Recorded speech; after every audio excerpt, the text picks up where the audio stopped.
नमस्कार. आता आपण वृषभ राशीकडे वळूया. वृषभ राशीच्या लग्नातच गुरु आहे. त्याच्यानंतर शनी दशमात आहे. रवी त्यांच्या अष्टमातनं भाग्यस्थानात येणार आहे. बुधही तिथेच आहे. तुम्ही काम करण्याची कपॅसिटी, सगळ्या गोष्टी तुम्हाला चांगल्या मिळणार आहेत. तुम्हाला आता कसं आहे, प्रतिष्ठित लोकांची तुम्हाला साहाय्य मिळणार आहे. जसं लग्नामध्ये गुरु आहे, भाग्यामध्ये रवी आहे. त्यामुळे ह्या गोष्टी तुम्हाला चांगल्या उत्तरोत्तर मिळतच जाणार आहेत.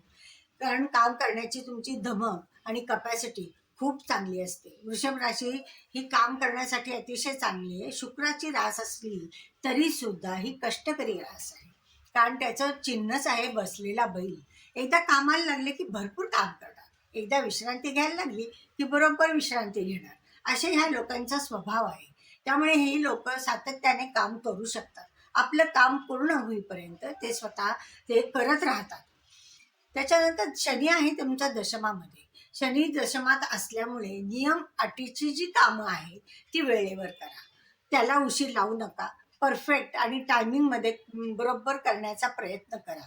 कारण इथे शनी आहे, तुम्हाला विलंब लावण्याची शक्यता आहे. तर ते न करता वेळेचं भान ठेवून काम करा. नवीन नवीन संधी तुम्हाला मिळणारच आहे. कारण दशमाचा कारकही शनी आहे आणि शनीच्या राशीतही शनी आहे. त्यामुळे तुम्हाला ते सगळ्या गोष्टी मिळणारच आहे. शिवाय लग्नी गुरु आहे, त्यामुळे शैक्षणिक, वैवाहिक आणि भाग्य हे तिन्ही गोष्टींवर तुम्ही वर चढत जाणार आहात. सगळ्या गोष्टी तुम्हाला जेवढ्या अपेक्षा आहेत त्याच्यापेक्षाही जास्त मिळत जाणार आहे. काय कर्तृत्वाला एक तुम्हाला धार येणार आहे. काम करताना कसं आहे की कामाला सुरुवात केली की तुम्ही ती करतच राहणार आहात. पण तुम्हाला नवीन संधी येणार आहे. तुमच्याकडे एक चांगला उत्साह असणार आहे, बौद्धिक चातुर्य असणार आहे, एक कलात्मक दृष्टिकोन असणार आहे. ते ह्या गोष्टी तुमच्याकडे ऑलरेडी आहेत. तर त्या तुमच्याकडे तुम्ही ते फक्त त्या डेव्हलप करणं आणि सकारात्मक विचारांनी पुढे जाणं हे तुमच्या हातात आहे. तर हे तुम्ही करूच शकता. मुख्य म्हणजे या वेळेला मीनेचा शुक्र आहे.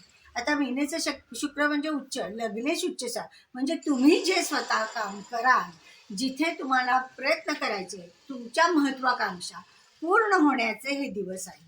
लक्षात ठेवा, महत्वाकांक्षा पूर्ण करताना थोडी सावधगिरी बाळगणे क्रमप्राप्त आहे. कारण राहू बरोबर शुक्र आहे. म्हणजे एखादी व्यक्ती तुम्हाला फसवत तर नाहीये ना, याची खातरजमा फक्त करून घ्या.